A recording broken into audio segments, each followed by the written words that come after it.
Salam əziz dostlar, xoş gördük hər birinizi. Bugün mövzumuza qaldığımız yerdən davam edirik. Mövzumuz ibtidai icma quruluşunun Tunc dövrü mərhələsi olacaq. Başlayırıq Tunc dövründən. Deməli, biz bilirik ki, Tunc dövrü 3 mərhələyə bölünür. 3 mərhələyə bölünür. Erkən Tunc, Erkən Tunc, Orta Tunc və Son Tunc ilk Dəmir dövrünə bölünəcək. Biz danışırıq Erkən Tunc dövründən. Erkən Tunc dövrü Kür-Araz mədəniyyəti adlanır. Nəyə görə? Çünki erkən Tunc dövrünə aid maddi mədəniyyət nümunələri Kür-Araz ovalığından tapıldığına görə bu dövr Kür-Araz mədəniyyəti adlanır. Növbəti, yaşayış məskənləri çay kənarlarında eneolit dövründə olduğu kimi təsərrüfat üçün əlverişli sahələrdə, yəni eyni iki dövrün oxşarlığıdır. Burada bir fərq var ki, yaxşı mühafizə olunan təbii təpələr üzərində də salınırdı yaşayış məskənləri. Bu da düşməndən müdafiə məqsədi ilə təbii təpələr üzərində evlər qurulurdu. Erkən Tunc dövrünə aid bir yenilikdir. Çay kənarlarında yaşayış üçün əlverişli sahələrdə, bir də yaxşı mühafizə olunan təbii təpələr üzərində. Yaşayış məskənləri qalın müdafiə divarı ilə əhatə olunurdu. Bu da bir yenilikdir erkən Tunc dövrü üçün ki, yaşayış məskənləri yenə də müdafiə məqsədi ilə qalın müdafiə divarı ilə əhatə olunurdu. Eneolit dövrünün yenilikləri burada da davam edir. Dairəvi düzbucaqlı binalar salınırdı. Dairəvi düzbucaqlı binalar tikilirdi bu dövrdə. Evlərin və təsərrüfat tikililərinin bünövrəsi daşdan, divarı çirkəlpizdən olurdu. Həmin bu evlərin, yəni erkən Tunc dövrü yaşayış məskənlərinin bünövrəsi daşdan, divarı çirkəlpizdən olurdu. Binaların bir qismi çubuqdan hörülüb, həmin bu binalar suvanırdı. Yəni belə. Növbəti. Bunu silirik. Otağı qızdırmaq və yemək hazırlamaq üçün evin mərkəzində və künclərində ocaq qurulurdu. Bir də xatırlatma edim ki, mən birinci gün eneolit dövrünü danışanda orada qeyd etdim ki, evlər pərakəndə halda salınırdı, vahid plan əsasında salınmırdı. Evlərin mərkəzində yemək hazırlamaq və qızınmaq üçün ocaqlar qurulurdu. Baxın, o eneolit dövrünün yeniliyi idi ki, gəlir erkən Tuncda da davam edir. Yəni, otağı qızdırmaq, yemək hazırlamaq üçün evin mərkəzində və yaxud da künclərində ocaq qurulurdu.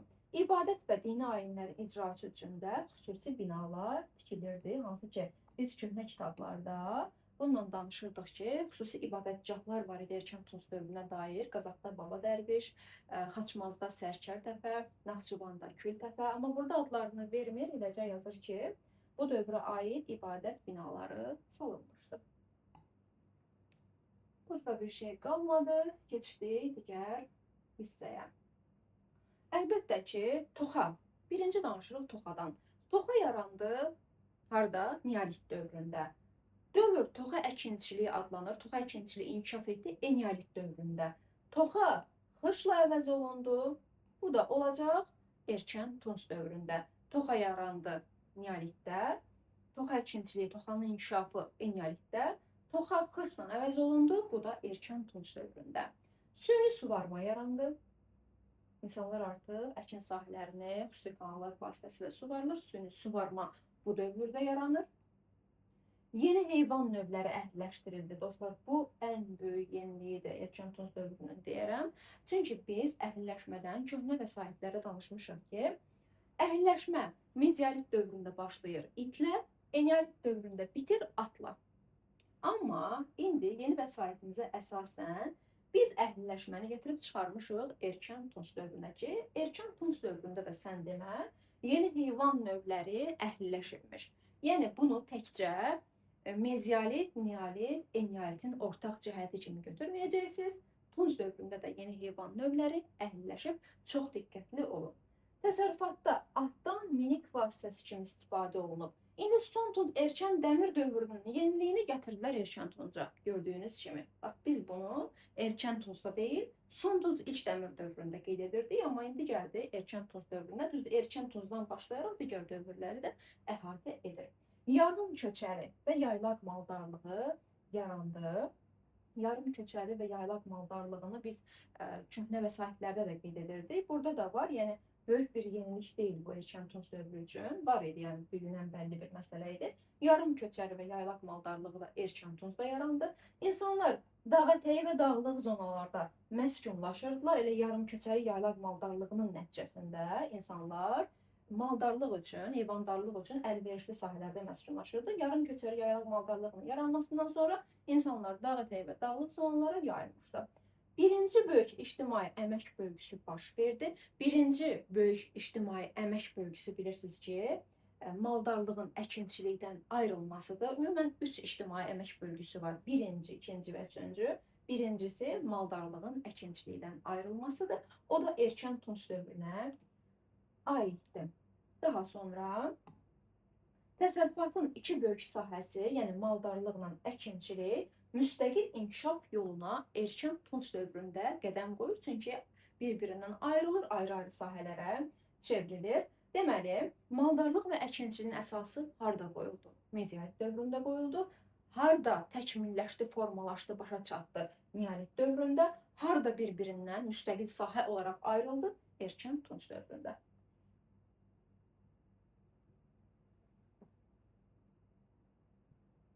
Aha.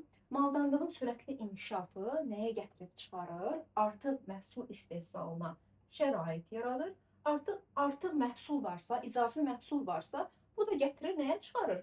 Mübadiləyə çıxarır. Deməli, mübadilənin adını mən harda çəkdim? Eneolit dövründə mübadilə məhsulların dəyişdirilməsi, qarşılıqlı mübadiləsidir. Bu da hardan başladı? Erkən tunç dövründən. Artıq məhsul istehsalı baş verdi, maldarlığın inkişafı nəticəsində artıq məhsul izafi məhsuldur.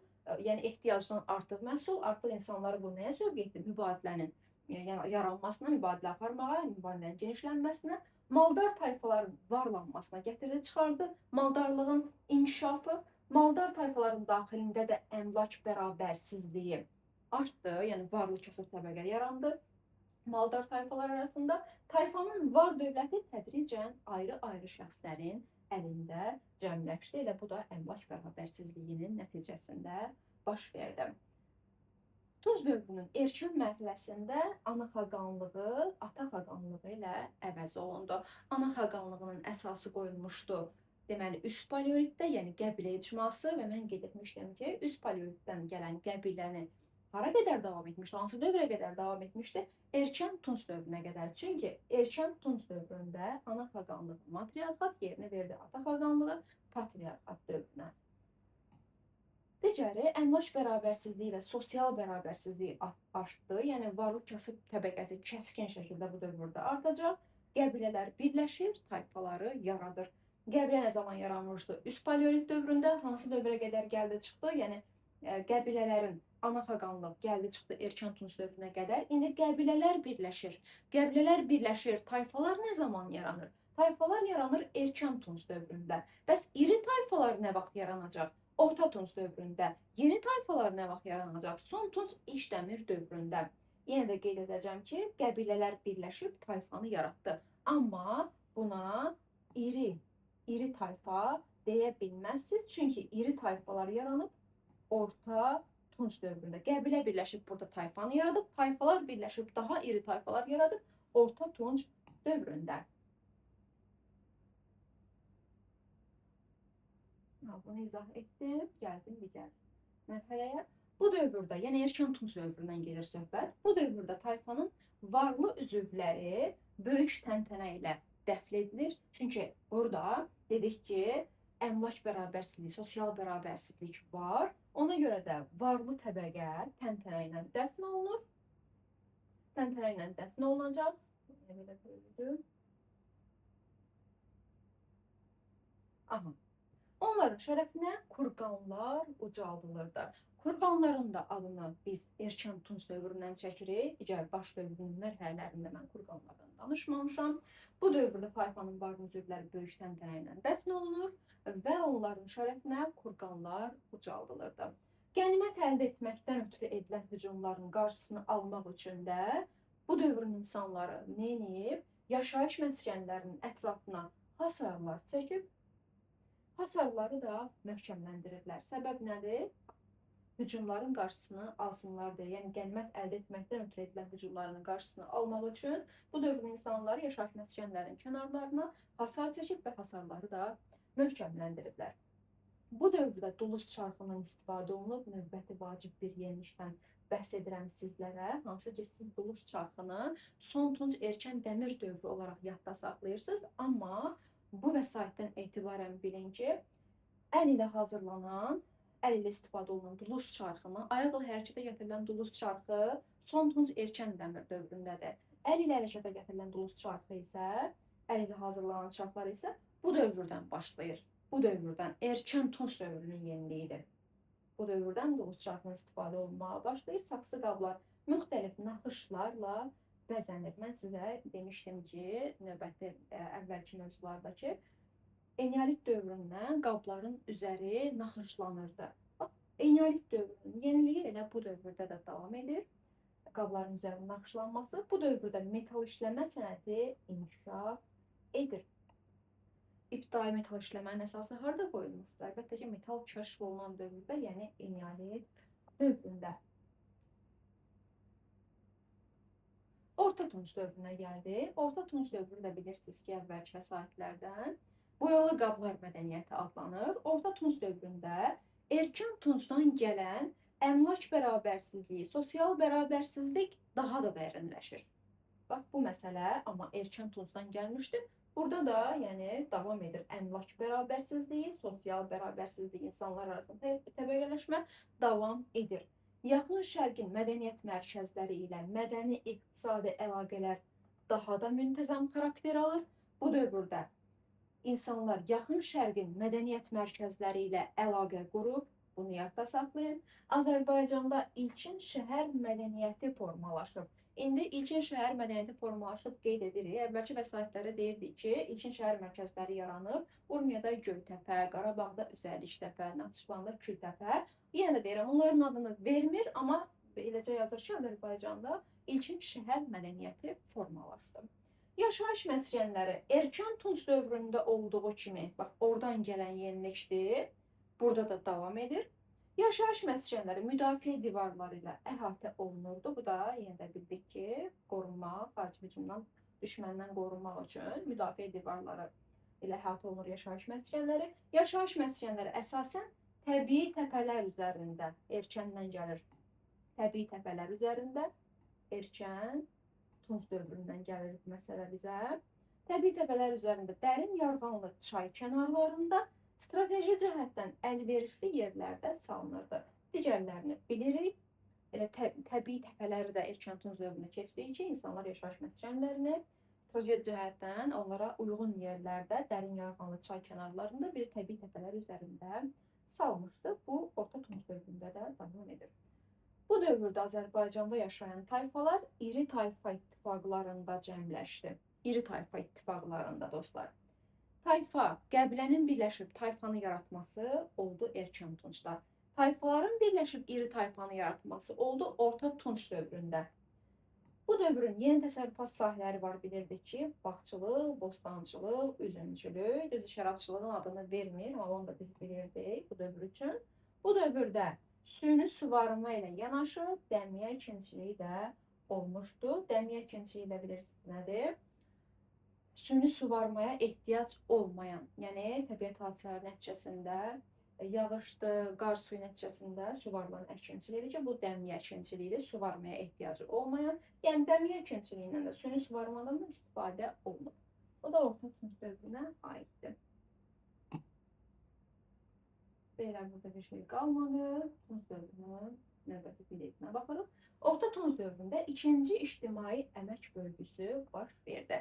Birinci ictimai əmək bölgüsü oldu erkən tunc dövründə, yəni orada maldarlar əkinçilərdən ayrıldı, əkinçilikdən ayrıldı. Burada isə ikinci ictimai əmək bölgüsünün nəticəsində Azərbaycanda sənətkarlıq başqa təsərrüfat sahələrindən ayrılır, peşəkar sahəyə çevrilir və müstəqil inkişaf yoluna qədəm qoyur.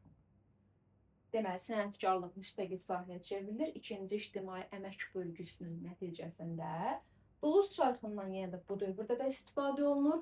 Ayaqla hərəkətə gətirilən duluz çarxı deyil, o son tunc dövründədir. Duluz şartlarından istifadə olundu erkən tunç dövründə. Məsələn, belə bir sual verə bilər ki, erkən tunç dövrünün hansı yeniliyi idi ki, o orta tunç dövründə də davam edir? Yəni bu tipli suallar da olur. Duluz şartının istifadə burada da var. Duluzçular tayfanın tələbatını ödəməklə yanaşı, mübadilə üçün də məhsul istehsal edirdilər. Duluzçuluqda deməli mübadilədən istifadə olunub, insanlar mübadilə edib. Duluzçular deyir, tayfanın tələbatını ödəməklə yanaşı, artıq məhsul nə ediblər? Mübadilə ilə istehsal edilən, mübadilə üçün istehsal ediblər. Duluzçuluqda da mübadilə var. Əkinçilikdə, daha doğrusu maldarlıqda da bayaq erkən tunç dövründə qeyd etdiyim kimi mübadilə vardı. Orta tunç dövrü Azərbaycanda qədim incəsənətin çiçəklənmə mərhələsi adlanır. Bu da yenilişdir. Orta tunç dövrü Azərbaycanda incəsənətin çiçəklənmə dövrü, çiçəklənmə mərhələsi adlanır. Qabların səthi müxtəlif həndəsi fiqurlarla, bunları deməmişdim hələ heç yerdə, yəni heç bir mövzuda bunun adını çəkməmişdim. Qabların səthi müxtəlif həndəsi fiqurlar, gördüyünüz kimi, heyvan və bitki aləmini əks etdirən səhnələrlə naxışlanırdı. Qabların naxışlanması eneolitdən gəldi. Erkən tunç dövründə danışdım. İndi isə deyirik ki, qabların üzərinin naxışlanması daha mürəkkəb versiyaya keçib, həndəsi fiqurlar, heyvan və bitki aləmini əks etdirən təsvirlər, səhnələrlə naxışlanır. Orta tunç dövründə Azərbaycanda boyalarla rənglənmiş qabların istehsalı geniş yayıldığına görə bu dövrü dərsin əvvəlində də qeyd etdiyim kimi boyalı qablar mədəniyyəti adlandırırlar. Bu dövrdə sadə toxuculuq dəzgahından istifadə olunub. Bu da orta tunç dövrünün yeniliyidir ki, bu dövr üçün sadə toxuculuq dəzgahından istifadə olunub. Toxuculuqda sənətkarlar həm icmanın tələbini ödəyib, birinci növbədə tayfanın icmanın tələbi ödənir, artıq qalırsa bu da mübadiləyə verilir. Toxuculuqda da mübadilə var, duluzçuluqda mübadilə var, erkən tunç dövründə maldarlıqda da mübadilədən danışdıq dostlar. Burada çox diqqətli olmalısınız.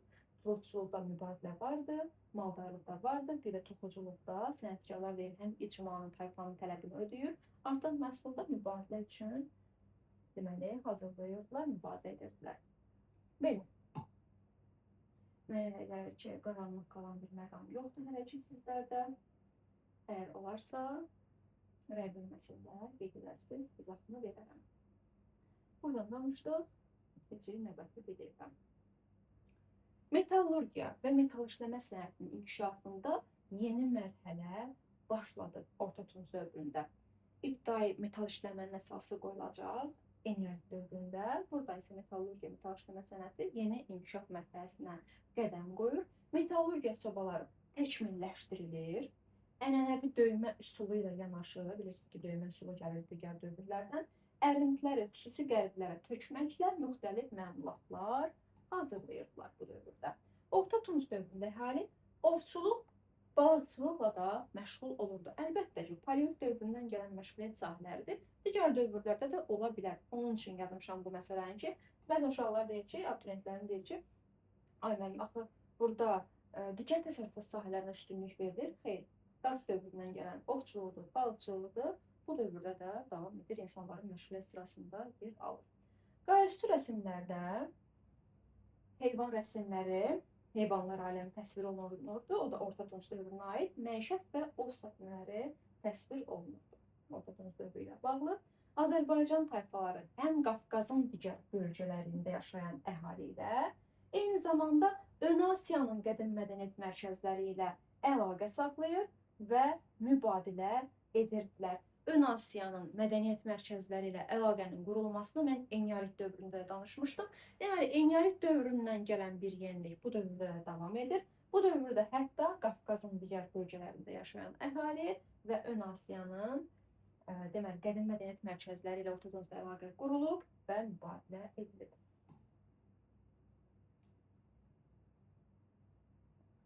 Son tunç və erkən dəmir dövrünə gəlib çatdıq, sonra da testlərimizin izahına baxırıq. Bu dövr Azərbaycanda 2-ci minilliyin ikinci yarısından 1-ci minilliyin əvvəlinə qədər davam edib. Son tunç erkən dəmir dövrü. Son tunç dövrü Azərbaycanda ibtidai icma quruluşu artıq dağılmağa doğru gedir. Bu dövrdə də yenə də erkən tuncdan gələn müdafiə tikililəri, amma siklopik qalalar inşa edilmişdi. Bu bilirsiniz ki, son Tunc ilk dəmir dövrünün yeniliğidir. Siklopik qala aslında yeniliş deyil. Köhnə vəsaitlərdə də vardı, amma sadəcə bu dövrünə aiddir bu siklopik qalaların salınması.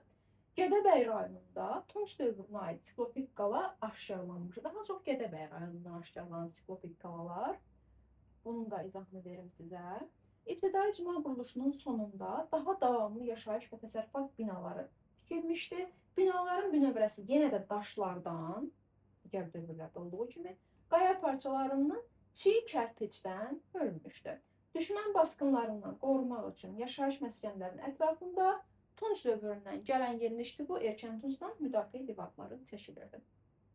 Tunc dövrünə aid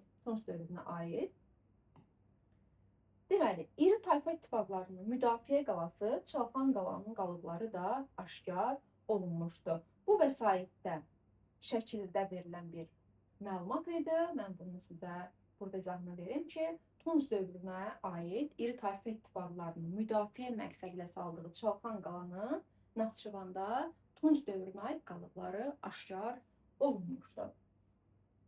Müdafiə kilisidir, müdafiə qalasıdır Çalxan qala. Bu dövrdə taxıl, tunc və dəmirdən hazırlanmış oraqla biçilir, vəllərlə döyülür və dən daşları ilə üyüdülürdü. Oraqla biçilir, vəllərlə döyülür və dən daşları ilə üyüdülürdü. Atdan və dəvədən istifadə yaylaq və qışlağa köçməni asanlaşdırırdı. Atı biz gətirmişdik erkən Tunc dövrünə, yəni erkən Tunc dövründən gələn bir yenilişdir ki, atdan və dəvədən istifadə yaylaq və qışlağa köçməni asanlaşdırır. Sənət sahələri içərisində dulusçuluq xüsusi yer tutub bu dövrdə. Dulusçuluq. Saxsı qablarının hazırlanmasında, deməli, qayıdım o məsələyə ki, dulus çarxından biz erkən Tuncdan istifadə etməyə başladıq. Amma ayaqla hərəkətə gətirilən dulus çarxı son Tunc erkən dəmir dövrünə aiddir. Son Tunc və erkən dəmir dövründə təsərrüfat sahələrinin sürətli inkişafı nəticəsində artıq bu dövrdə tayfalar arası, bölgələr arası mübadilə daha da güclənib. Maldarlıqda mübadilədən danışdıq, duluzçuluqda, toxuculuqda, indi isə tayfalar arası, bölgələr arası mübadilədən danışırıq. Son Tunc erkən dəmir dövründə.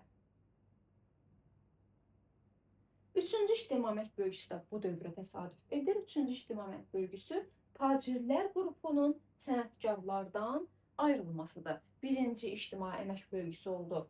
Maldarlığın, əkinçilikdən ayrılması, ikinci sənətkarlığın digər sahələrdən ayrılıb müstəqil sahəyə çevrilməsi, üçüncü isə tacirlər qrupunun sənətkarlardan ayrılması. Tayfa başçılarının hakimiyyəti güclənir. Dini və hərbi rəhbərlik tayfa başçılarının əlində cəmləşir.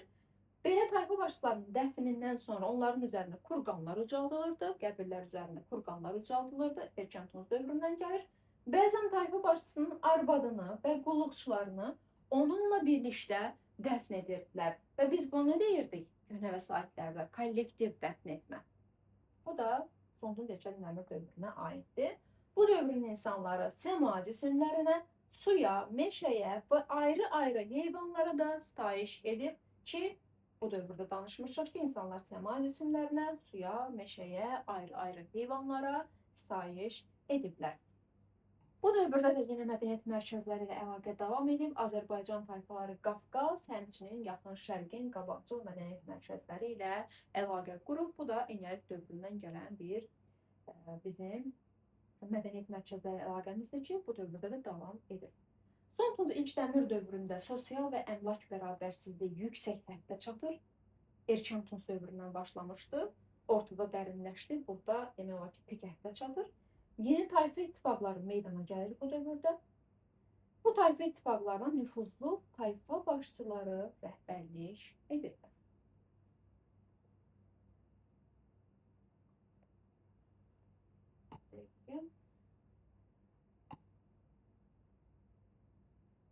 Testlərimizə də baxacağıq və sonuncu mövzunun izahı. Əvvəlkinə baxım, gəlin izahını verədimmi? Tunc dövrü ilə bağlı sonuncu izahına baxırıq. İbtidai icma quruluşunun dağılmasının səbəbləri nədir? Var dövlətin əsasən varlı ailələrdə toplanması. Biz buna nə deyirik? Əmlak bərabərsizliyi, sosial bərabərsizlik, hakimiyyətin nüfuzlu şəxslərin əlində cəmləşməsi. Əmlak və sosial bərabərsizliyin dərinləşməsi, yüksək həddə çatması, cəmiyyətin yoxsul və varlılara parçalanması, bölünməsi, böyük tayfa ittifaqlarının yaranması, ibtidai icma quruluşunu dağıdan səbəblərin sırasında yer alır. Gəldiyiniz dostlar, testlərimizə mən sizə söz vermişdim ki, ibtidai icma quruluşunun testlərini növbəti dərs izahında sizlərə bölüşəcəm sizlərlə və indi izahlara baxırıq. Deməli, paleolit dövründən fərqli olaraq mezolit, neolit, eneolit dövrü. Burada bu test vəsaitlərinin içində öz testlərim də var.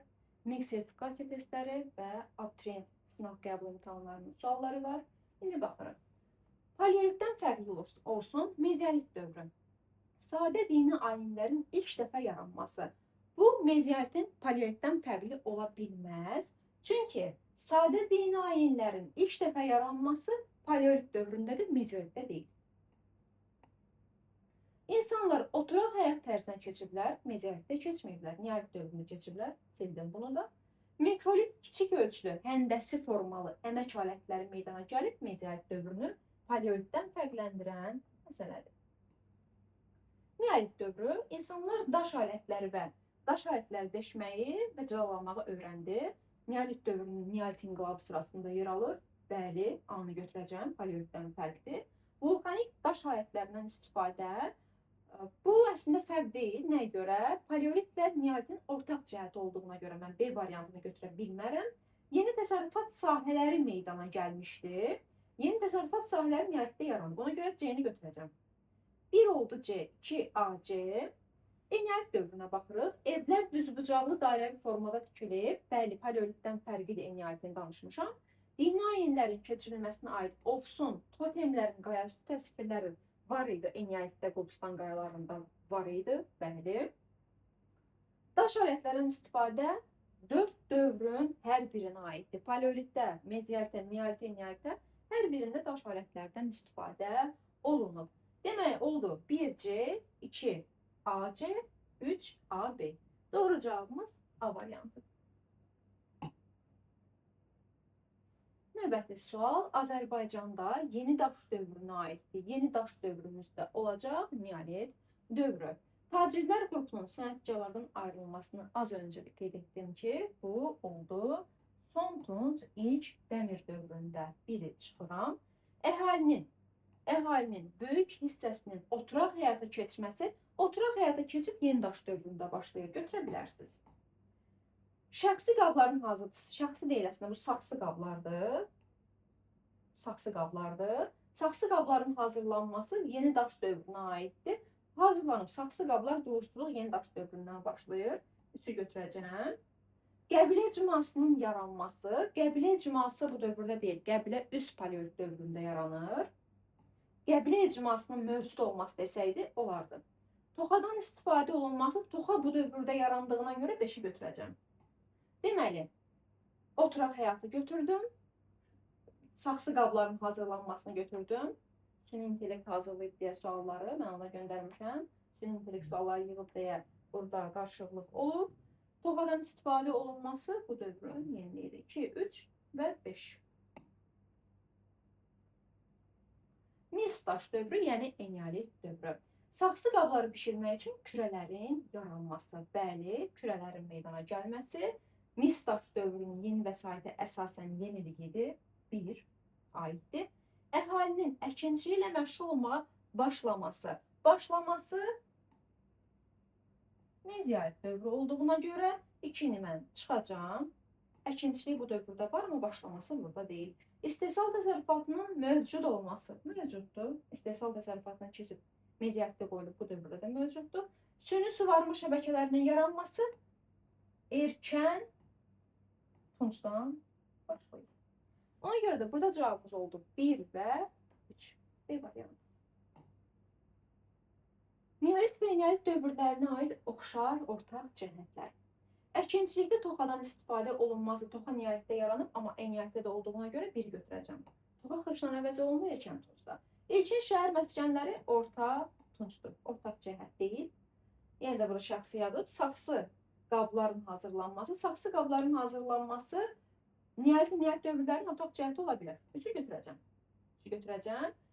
1, 3. Süni suvarma sistemlərindən istifadə olunması. Süni suvarma erkən tuncdan başladığına görə bunu götürə bilmərəm. Təsərrüfatda daş alətlərindən istifadə olunması.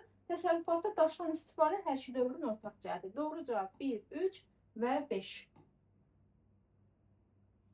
Azərbaycanda erkən tunc dövrünə aid olan xarakterik xüsusiyyətləri müəyyən edirik. Erkən tunc dövrü. Duluzçuluq və toxuculuq kimi sənət sahələrinin yaranması. Yaranması ola bilməz. Mövcud ola bilər, amma yaranması ola bilməz. Çünki yaranması neolit dövründədir. Ona görə biri çıxacaq. Dini ayinlərin icrası üçün ibadətgahların tikilməsi 2 aiddir. Əhalinin dağətəyi və dağlıq zonada məskən salması 3-ü qeyd etdim, aiddir. Metaldan ilk alətlər eneolit dövründə olduğuna görə bunu çıxacaq. Şumlama zamanı qoşqa heyvanlardan istifadə bu dövrə aiddir. 2, 3 və 5. Mis daş dövrü. Mis daş dövrünə aid olsun eneolit dövrünə. Saxsı qabları bişirmək üçün kürələrin meydana gəlməsi, bəli, yenilik olaraq mən sizə bunu bildirmişəm. Əhalinin əkinçi ilə məşğul olmağa başlaması mezolit dövründə başladığına görə 2-ni çıxacaq. İstehsal təsərrüfatının mövcud olması. İstehsal təsərrüfatı mövcuddurmu? Bəli, mövcuddur. Süni suvarma şəbəkəsinin yaranması, bu da olacaq erkən tunc. Bu sualı məncə baxdıq, amma ki, yenə də gəldi, yəqin ki, təkrar. Orta daş dövrünə aiddir, yəni mezolit dövrünə. Qəblə halında yaşayırdı insanlar bu dövrdə, bəli, qəblə icmasının əsası üst paleolitdə qoyulub, erkən tunca qədər, deməli, qəblə icması mövcud olub. Biri götürəcəm. Erkən tunc dövrü qəbilə birləşib tayfanı yaradır. Heyvanları uzaq məsafədən ovlamağı bacarırdılar orta daş dövründə. Bəli, bacarırdılar. Oturaq həyat tərzi sürürdülər. Oturaq həyata keçid olub neolit dövründə. İbtidai malqarlıqla məşğul olublar. Bəli, məşğul olublar. 4-ü də götürəcəm. İri tayfa orta tunc dövründə oldu. Tayfalar erkəndə, iri tayfa ortada. Doğru cavab 1, 2 və 4. Proseslərin mümkün nəticələrini seçirik. Deməli, yazıb ki, metal emalının başlaması. Metal emalının başlaması eneolit dövründədir. Eneolit dövründə başlayır. Tuncdan əmək alətlərinin hazırlanması, eneolitdən keçdiyi tunca, əmək məhsuldarlığının artması. İndi bunun davamını gətirməliyik. Birinci, ictimai əmək bölgüsünün baş verməsi. Biri mən götürə bilərəm. Biri götürə bilərəm. Bu ardıcıllığı tamamlayır. Köçmə yaraq maldarlığının yaranması, bu da tunc dövrünün davamıdır. Bunu da götürəcəm. İstehsal təsərrüfatının meydana gəlməsini götürə bilmərəm. Çünki mən tunc dövründəyəm. Tunc dövründən necə mən qayıdım mezolit dövrünə? Eneolitdir, tuncdur, tuncun davamını gətirməliyəm. Ona görə 3-ü mən çıxacam buradan. 3-ü çıxdım. 1, 2. Axirət dünyasına inamın yaranması. Axirət dünyasına inam keçmiş vəsaitlərdə orta paleolit dövrünə aid olduğuna görə bunu da çıxacam. Daha sonra icma daxilində bərabərliyin pozulması. Bərabərliyin pozulması, bəli, bu da tunc dövründə pozulub. İctimai bərabərsizlik buradadır. 1, 2 və 5 olacaq bizim doğru cavabımız bu testlə bağlı. Uyğunluq Azərbaycanda ibtidai icma dövründə. Neolit dövrü, eneolit dövrü. Mən birinci dərsi sizə keçəndə, izahını verəndə, bax, bundan danışdım. Deyir ki, neolit dövrü əkinçilikdə metal toxadan istifadə edilməyə başlanır. Düzdür, toxa bu dövrdə yaranıb. Neolit dövrünün yeniliyidir. Lakin metal burada yoxdur. Burada metal yoxdur. Metal eneolit dövrünün kəşfi olduğuna görə A variantını mən cavablardan çıxacam. Qadının cəmiyyətdə rolunun hələ də güclü qalması, bəli, olacaq əlbəttə ki, çaxmaq daşı və dəvə gözündən istifadə olunması olmur. 1B-ci. Eneolit dövrü. Əkinçilikdə toxadan istifadə olunması neolitdən gəlir, burada da davam edir, bəli. Qobustan mağaralarında ofsun və totem mərasimlərinin keçirilməsini göstərən ayinlər mövcuddur, o da bu dövrürdədir. Təsərrüfatda yalnız metal əmək alətləri ola bilməz, yenə də daş əmək alətləri bu dövrdə də üstündür. Metal istifadəyə yararsızdır deyə, zəif metal olduğuna görə, daha doğrusu zəif metal olduğuna görə daş alətlər burada yenə də üstündür. 1B-C, 2A-B.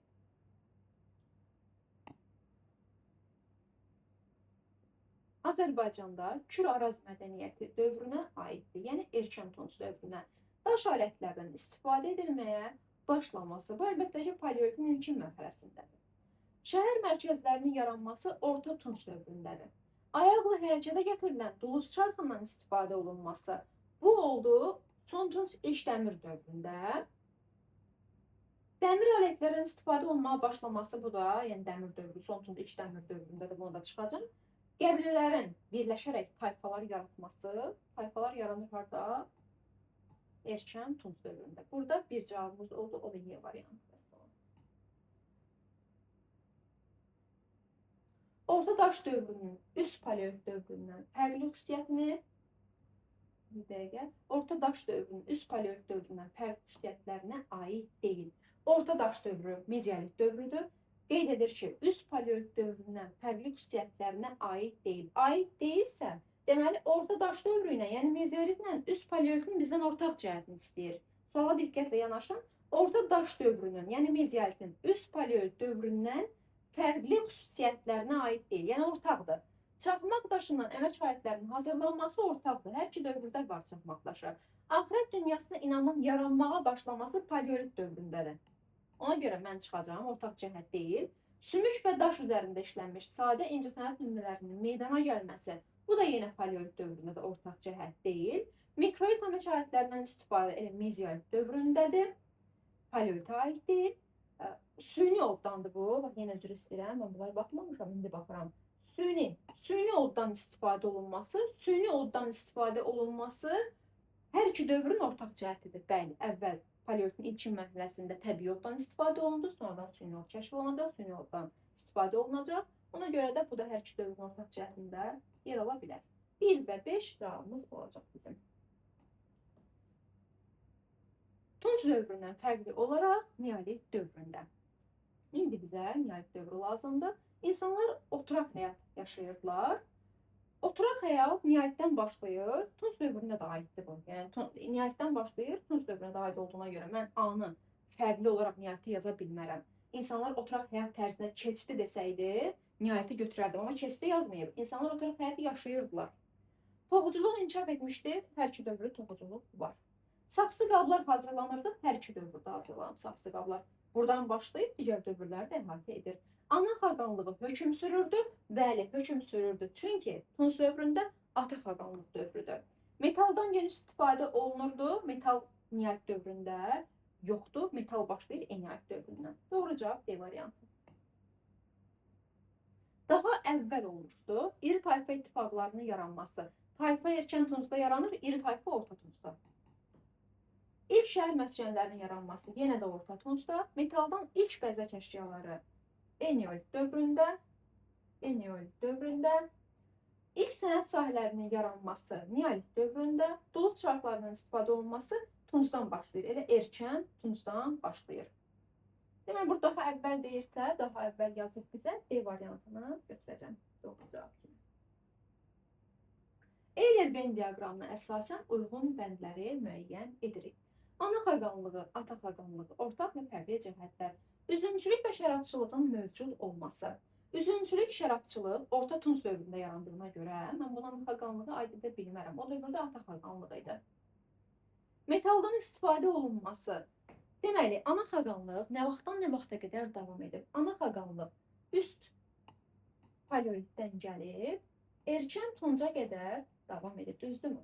Metaldan istifadə olunmaya başlayıb nə zaman ana xaqanlıq hansı dövrdə? Ana xaqanlığın hansı dövründədir? Eneolit dövründə. Metaldan istifadə başlayıb eneolit dövründə. Eneolit dövründə də ana xaqanlıq olduğuna görə, ata xaqanlığı da metaldan, tuncdan, dəmirdən istifadə olunduğuna görə mən B variantını götürüb yazacağım ortaq cəhətdə. Çünki ana xaqanlıq dövründə eneolitdən başlayaraq metaldan istifadə olunub, ata xaqanlıqda da, yəni tuncdan, dəmirdən istifadə olduğuna görə bunlar da metaldır. Ortaq cəhət kimi B-ni yazdım. İnsanların əkinçiliklə məşğul olması, ana xaqanlıqda da, ata xaqanlıqda da insanlar əkinçiliklə dedik ki, məşğul olub. İbtidai maldarlığın yaranması bu ana xaqanlıqdadır, mezolit dövründədir.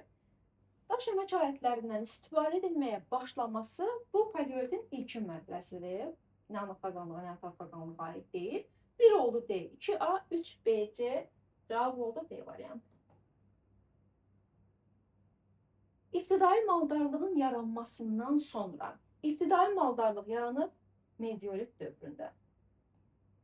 Ondan sonra, mezialitdən sonra və xışın ixtirasından əvvəl baş vermişdi. Yəni erkən tuncdan əvvəl baş vermişdi. İlk dini təsəvvürlərin yaranmasını götürə bilmərəm. Çünki bu ilk dini təsəvvürlər, sadə dini ayinlər bu olacaq alt paleolit dövründə. Mezialitdən sonra deyil. İri tayfa ittifaqlarının mövcud olması bu da xışın ixtirasından sonra, çünki orta tunc dövrünə aiddir. Əhalinin oturaq həyata keçməsi mezialitdən sonra, erkən tuncdan əvvəldir. Çünki neolit dövrünə aiddir. Bəli, C-ni götürəcəm cavabda. C-ni götürəcəm. İnsanlar arasında mülki bərabərsizliyin dərinləşməsi xışın ixtirasından əvvəl deyil, tunc dövründən başladığına görə. D-ni də çıxacam. Ayaqla hərəkətə gətirilən duluz çarxı da xışın ixtirasından əvvəl deyil, çünki son tunc ilk dəmir dövründədir. Doğru cavab C variantı. Bir dəqiqə.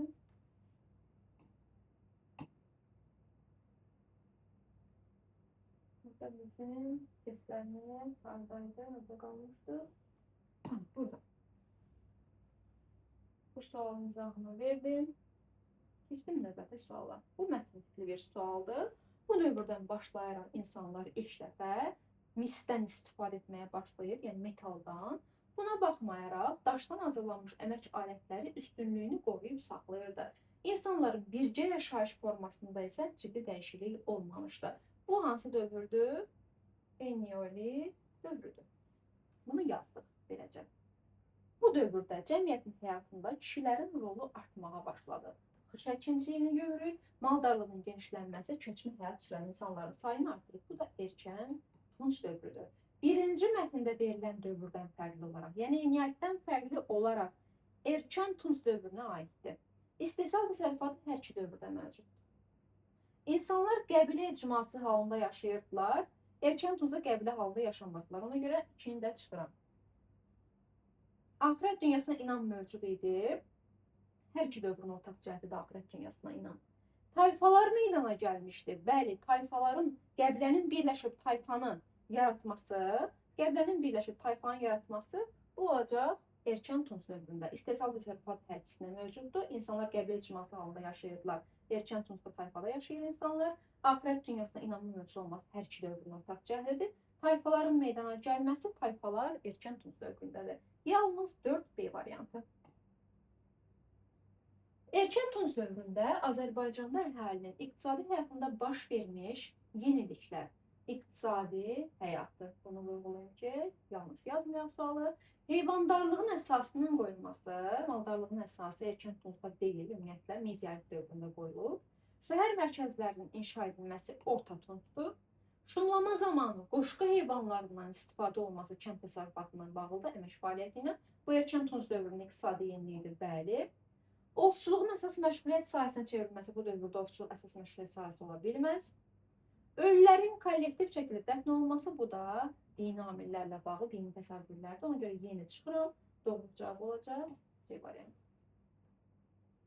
Eneolit dövründə Azərbaycanda əhalinin iqtisadi həyatına aiddir. İndi eneolit dövrünün iqtisadi həyatına baxırıq. İlk əkinçilik vərdişləri mezoilitdir.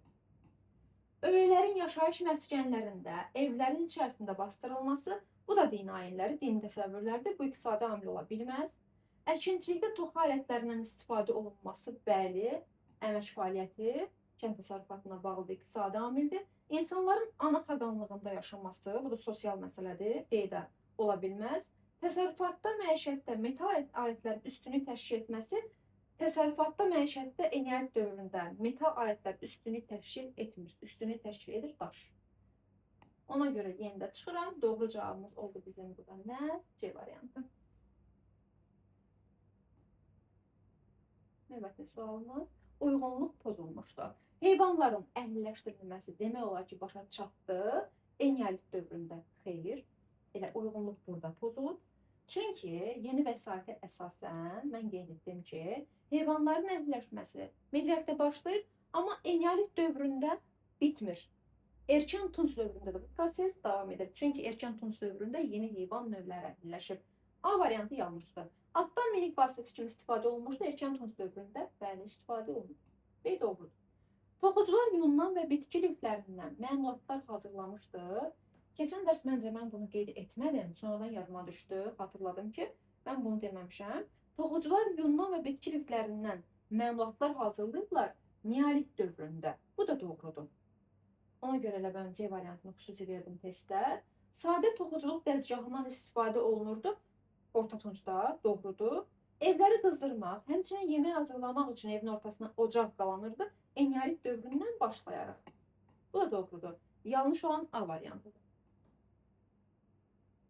Uyğunluq gözlənilmişdi. İnsanlar Ön Asiyanın qədim mədəniyyət mərkəzləri ilə əlaqə saxlamağa başladı. Orta Tunc dövründən, yox, Eneolit dövründə bu baş vermişdi artıq. Azərbaycanda ilkin şəhər mədəniyyəti formalaşıb. Misin döyülmə xassəsinin icad olunduğu dövrdə, xeyr, şəhər mədəniyyəti Orta Tuncda formalaşıb. Misin döyülmə xassəsi Eneolit dövrüdür. Tayfa daxilində bərabərsizlik yarandı Atixaqanlıq dövründə, bəli, Tunc dövründədir, erkən Tuncdan başlayaraq.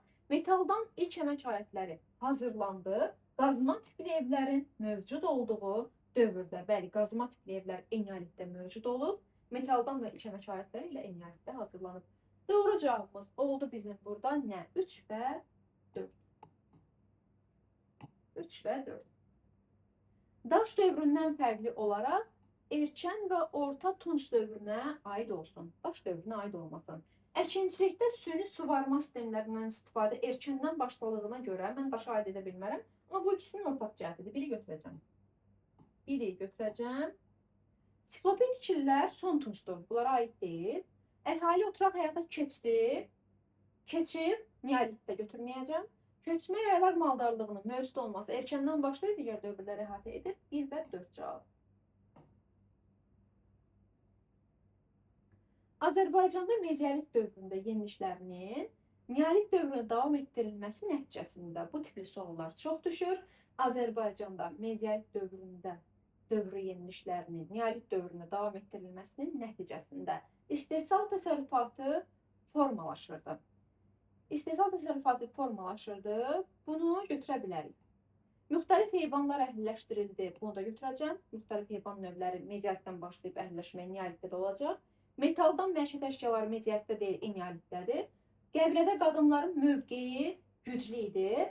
4-ü mən götürə bilmərəm, dostlar. Nəyə görə götürə bilmərəm? Düzdür, qəbilə icmasıdır hər iki dövrdə. Amma qəbilədə qadınların mövqeyinin güclü olması axı mezolit dövründən başlamır. Üst paleolit dövründən başlayır. Axı bu 4 mezolit dövrünün yenilişləri deyil. Bizə yeniliş lazımdır. Ona görə 4-ü çıxdım. Əkinçilikdə qoşqu heyvanlarından istifadə ümumiyyətlə Tunc dövrünə aiddir. Bir də baxıram testdə sizin üçün. İstehsal təsərrüfatı formalaşırdı. İstehsala keçid mezolit dövrünün yeniliyidir. Formalaşıb, başa çatdı neolitdə. Ona görə mən 1 götürmüşəm. Müxtəlif heyvanlar əhliləşdirildi. Bu da mezolitin yeniliyidir. Neolitdə davam etdiyinə görə 2-ni də götürmüşəm.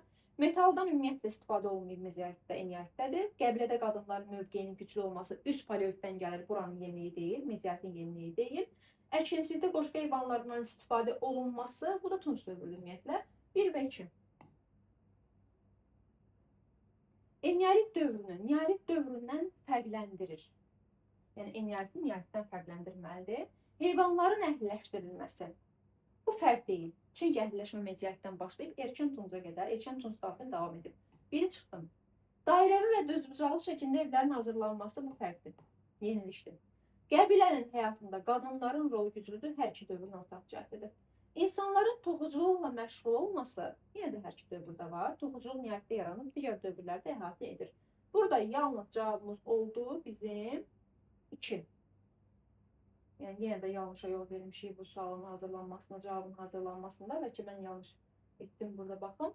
Eneolit dövrünü neolit dövründən fərqləndirir. Heyvanların əhliləşdirilməsi, bu fərq deyil, neolitdə də əhliləşmə var. Dairəvi və düzbucaqlı şəkil fərqlidir, iki fərqlidir. Qəbilənin həyatında qadınların rolunun güclü olması hər iki dövrün ortaq cəhdidir. İnsanların toxuculuqla məşğul olması yenə də iki dövrün ortaq cəhdi olduğundan yalnız cavab olacaq 2. Paleolit və mezolit dövrlərinin oxşar cəhəti. Paleolit və mezolit dövrlərinin oxşar cəhəti. İstehlak təsərrüfatının mövcud olması, yəni mənimsəmə var, bəli, ortaqdır. Hər iki dövrdə mənimsəmə var. Qadınların cəmiyyətdə əsas rol oynaması paleolitin üst mərhələsindən gəldiyinə görə bu da ortaq cəhət olacaq. İnsanların mağaralarda məskunlaşması bu da ortaq cəhətdir. Kiçik ölçülü həndəsə formalı alətlər bu meziyyətdən gəlir, ortaq deyil. Əkinçilik və maldarlığın əsas məşğuliyyət sahəsi olması meziyyətdə keçidli əsas məşğuliyyət nihayətdə olacaq. 1, 2, 3 cavabımız oldu bizim D variantı. Uyğunluq, ibtidai icma quruluşu, paleolit dövrü, neolit, tunç dövrü. Paleolit dövrü, tayfa ittifaqının yaranması. Paleolitdə tayfa ittifaqı ola bilməz, tuncdan başlayır. Yeni insan tipinin, yəni Neandertalın yaranması paleolitə aiddir. İbadət evlərinin inşa olunması erkən tunç. İbtidai icma quruluşunun eneolit mərhələsi torpağın toxa ilə yumşaldılması aiddir. Sənətkarlığın müstəqil sahəyə çevrilməsi bu orta tuncdur. İstehsal təsərrüfatının formalaşmaya başlaması, istehsal təsərrüfatına keçid oldu. Meziyyətdə formalaşması nihayətdədir. 1B, 2A tunç dövrü, ilkin şəhər mərkəzləri orta tunç. Yeni təsərrüfat sahələrinin meydana gəlməsi tunç dövründə var. Metaldan istifadə edilməyə başlaması eneolit dövründə olduğuna görə mən bu cavabı çıxacağam. 1 olacaq B, 2A, 3 isə AB. A variantı. Qəbilə icmasının mövcud olduğu dövrə aiddir. Qəbilə icması üst paleolitdən erkən tunca qədər davam edir. Erkən tunca qədər davam edir. İnsanların Ön Asiyanın mədəniyyət mərkəzləri ilə əlaqə saxlaması. Bəli, olacaq. Nəyə görə? Çünki qəbilə icmasının mövcud olduğu dövrdə bu proses baş verir eneolit dövründə. Eneolit dövründə insanlar Ön Asiyanın mədəniyyət mərkəzləri əlaqə qurduğuna görə qəbilənin mövcud olduğu dövrə 1-i götürəcəm. Evlərin vahid plan əsasında hazırlanması, xeyr. Bu testi özüm hazırlamışam. Evlər vahid plan əsasında hazırlanmayıb bu dövrdə, eneolit dövründə yəni. Evlər plansız şəkildə hazırlanırdı. Heyvanların əhliləşdirilməsi. Heyvanların əhliləşdirilməsini cavab olaraq götürəcəm. Çünki əhliləşmə başlayır meziyyət dövründən. İbtidai metal işləmənin əsasının qoyulması, metal işləmənin əsasının qoyulması eneolit dövründə olduğuna görə eneolit nəsli qəbilə icmasının mövcud olduğu dövrdür. Saxsı qabların hazırlanması üçün kürələrin meydana gəlməsi, bu da eneolit dövrüdür, götürəcəm. Vəfat edənlərin yaşayış məskənlərindən kənarda dəfn olunması yox. Eneolit dövründə vəfat edənlər evlərin içində binaların arasında bastırılırdı. Ona görə 6-nı çıxacam, 6 tunç dövrünə aiddir. Deməli, burada bizim 4 cavabımız oldu nəsli qəbilə quruluşunun mövcud olduğu dövrdə.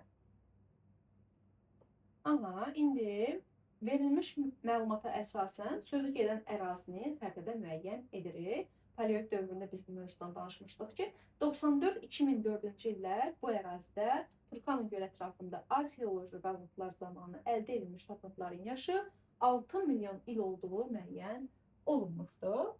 Bu ərazidə Kenya ərazisindən tapılmışdı, yəni arxeoloji qazıntılar həmin Kenya ərazisində aparılmışdır.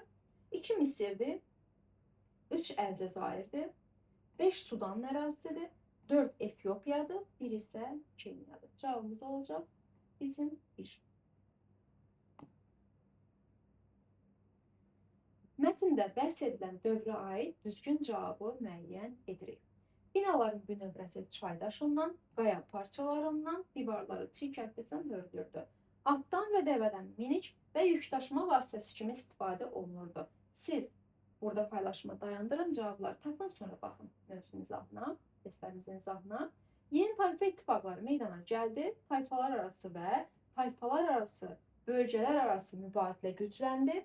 Azərbaycan tayfaları Qafqaz və Yaxın Şərqin qabaqcıl mədəniyyət mərkəzləri ilə əlaqə saxlayırdı. Bu, son tunc, erkən, dəmir dövrünün mətnidir. İndi mətndə bəhs edilən dövrə aid düzgün cavabı biz seçməliyik. Azərbaycanda qədim incəsənətin çiçəklənmə dövrü orta tuncdur. Yarım köçəri və yaylaq maldarlığı meydana gəlib erkən tuncda. İbtidai metal işləmənin əsası qoyulub eneolit dövründə. Səma cisimlərinə, suya, meşəyə, ayrı-ayrı heyvanlara sitayişi mən danışdım. Son tunc, erkən, dəmir dövründə. Şəhər mədəniyyəti formalaşdı, bu da orta tunc dövrünə aiddir. Mənə elə gəlir ki, suallarımız bitdi. Bu qədər dostlar, növbəti paylaşımda, növbəti izahlarda görüşərik.